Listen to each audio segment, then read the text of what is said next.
So are you prepared if the grid went down tomorrow? This Monday, there were a lot of power outages in Europe, and they're still experiencing these flare-ups right now. Most heavily impacted in Spain and Portugal, and we're gonna take a look at that and what all went down. And this is a reminder to everyone. You never know when the grid could go down. It could go down today. You never know. And what would happen with us? Would we be able to survive? Would you be able to survive? My name is Brandon Vogel. This is Evolution. Let's dive into this. If the grid goes down, what would your immediate reaction to be? I'm going to go post about the grid being down. I'm going to throw it up on Twitter, on Facebook. No, you can't do that. The lines of communication are down. Do you have one of those CB radios that you could still have lines of communication with everybody? I'm like I am on any of my shows, and I will always be. I'm honest with you. I'm going to tell you the truth. I don't got one of those CB radios. I need to get one. You know, if this turns into apocalypse now, I want to be ready, and I'm sure you do as well. But then we think about, well, what would happen, like, food-wise, water-wise? How are we going to survive? You know, would we be able to, as a community, as the United States of America, would we be able to get through it? And what would happen? But first of all, let's take a look at what actually happened in Europe with their power going down. And this is pretty wild. This is pretty wild. So on Monday,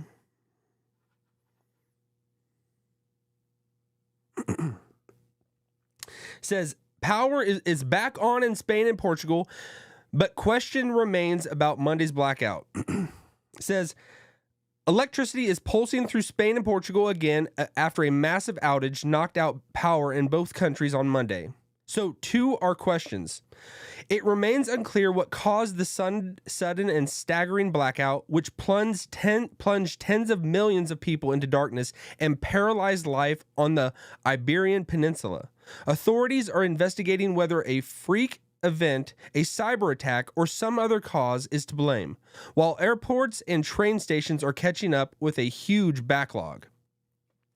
So here's what happened. Spain's electrical grid was running as normal until 12:33 p.m. when suddenly it suffered a disturbance.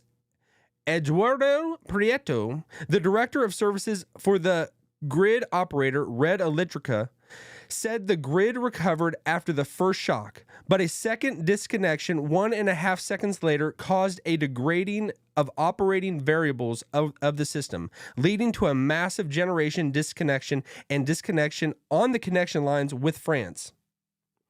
In the space of a few seconds, 15 gigawatts of energy suddenly dropped from Spain's supply, Spanish government sources told CNN, equivalent to 60% of the electricity being consumed at the time, and the entire Spanish grid collapsed as a result. This is wild, and the only way I was able to find out that this happened was I saw it on TikTok. And what happened? But how would you react if our power went down? We are so just intertwined with our power. Our lifestyle is so just completely controlled by the ability for us to be able to turn on lights, turn on our computers, turn on our phones. And if something ever happened, and I hope it doesn't, but I mean, eventually something will eventually happen. And this leads me into, because I'm all biblical and I'm all the Bible and I'm all, looking for the signs of the times and all that. And I'm always wondering, I jump into this rapture. I don't know if you've ever thought about the rapture. People, like, if you've seen any of the Tim LaHaye movies, Left Behind, all that stuff, and I've always went back and forth, or is that really going to happen? Are the Christians just going to be just taken out of this world before stuff hits the fan? And what would that mean for everybody else? Would people on this planet, if everybody saw suddenly all the Christians are vanished and they're out of here, how would they react? what would they do? They don't have a thorough knowledge of the Bible, but maybe some of them do. And like,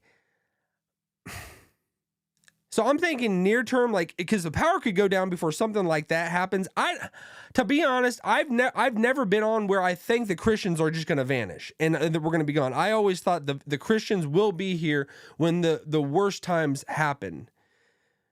And the whole of Christians being taken out of that, it's a whole like theology of there's the difference between Jewish people and Christians. And the Christians are taken out of, and then it's the Jews are here to fight, survive kind of thing. And they're the ones in the last days because they're the ones going through that Jacob's tribulation. But if you just think of it just in the sense of what would you do, if the power itself went down, if it just dropped, the lights just went off. You couldn't even go start your car. Say an EMP goes off. We can't. Every electrical circuit is fried. We can't turn on our phones. We cannot turn on the TV. We can't see what's going on. How is news going to get to us?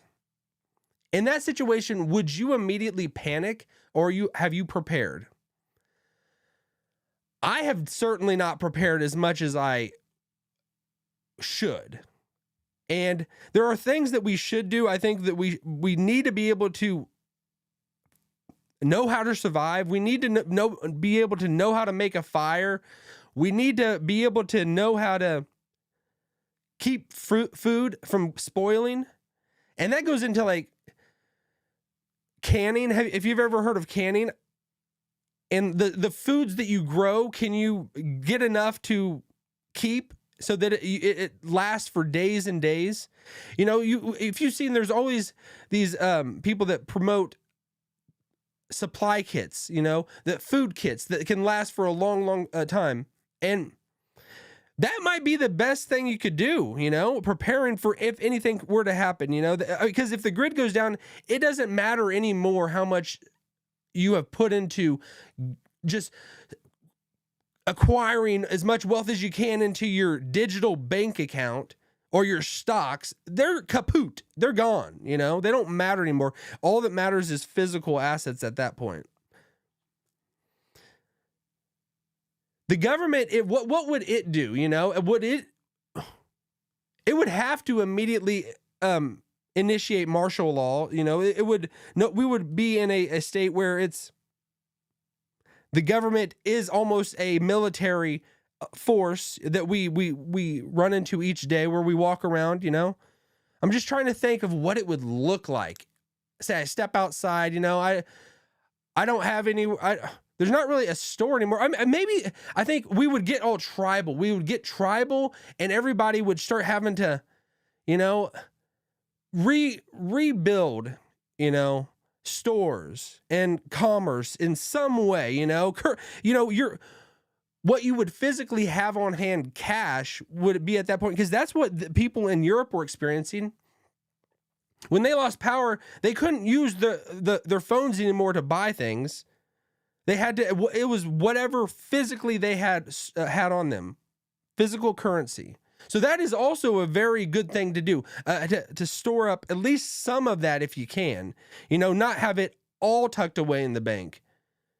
Throw some of it in your mattress, just for those rainy days. But I'm just trying to think, like, what would it be like, and what would life be like? I would say it would be smart to have a spot picked out, like, if stuff goes haywire, because a lot of people aren't immediately always with their family. And if crazy stuff starts happening, and you can't call them anymore, it would be smart to have a place this is where we're going to meet up. At least this is where we're going to get together, so we can at least find each other.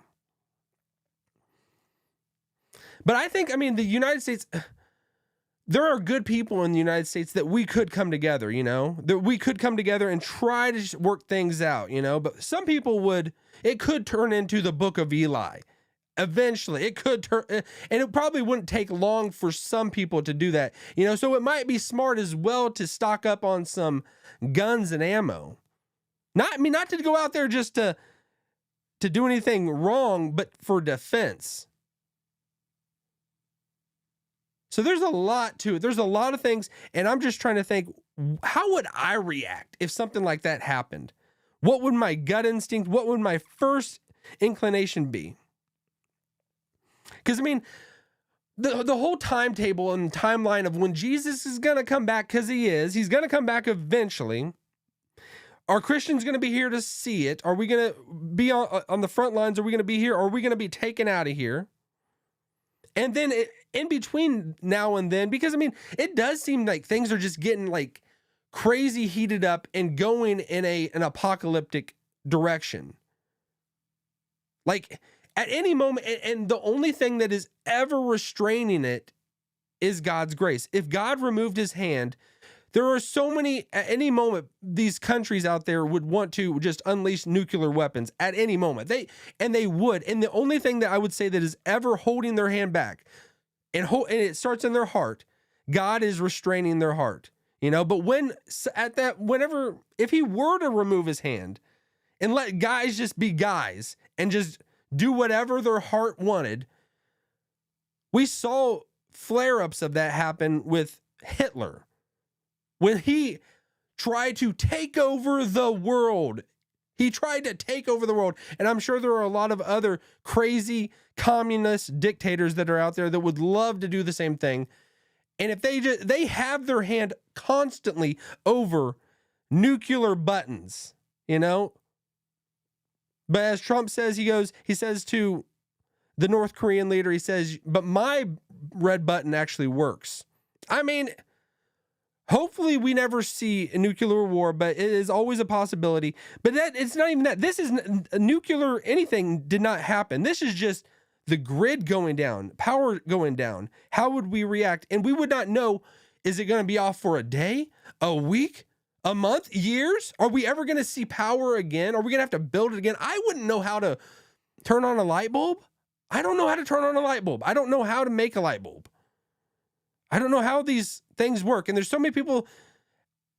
I can't believe people know how to do those things. I do not get it. And I have all this technology around me. I'm able to kind of operate in it, but I don't know what at all is going on inside of it. I don't know how this internet is working. I mean, it's scary to think the things I don't know. And I'm just trying to think, the smartest people out there, the people that are putting these things together, they probably just know a little nook and cranny of what is actually happening in these power things just flowing through and just making all this work, this digitizing and all this, making pixels and all that. Like, but if you probably ask them, they probably like, I don't know. I have no idea. It's like, did aliens give us this technology that we have? Are we experiencing a Men in Black situation that we have this? And when I say aliens, a lot of times aliens can be demonic, you know? I mean, that's where you always hear the whole Apple thing, you know? It was founded on something satanic, you know? I just seen these videos. They could have just be conspiracies, but like that, you know, Steve Jobs his first Mac was out there sold for $666. And then the whole iPhone, you know, the Apple sign, the biting of the apple. Did we get some of this crazy technology? Was it given to us from the gods of heaven? I don't know. I don't know these things, and I want to know these things. But I'm these scientists that are out there that just know these crazy things. They know have this immense knowledge. I bet if you ask them, they probably just know a sliver of what is actually going on. They couldn't tell you how their drywall got put up. They couldn't tell you how drywall got put together, or how there's so many things that we probably just know a sliver. We don't know all the ins and outs of everything. I think we sometimes think we're so smart, but we're not. And sometimes people just don't say it. We just and we just assume everybody knows everything about everything, when actually we know we're too scared to say how much we don't know.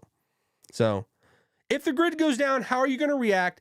I mean, it's definitely worth thinking. I mean, I might go full prepper mode. I don't know. And I'll keep you posted on that. And you keep me posted on your full prepper mode if that's at all your thing.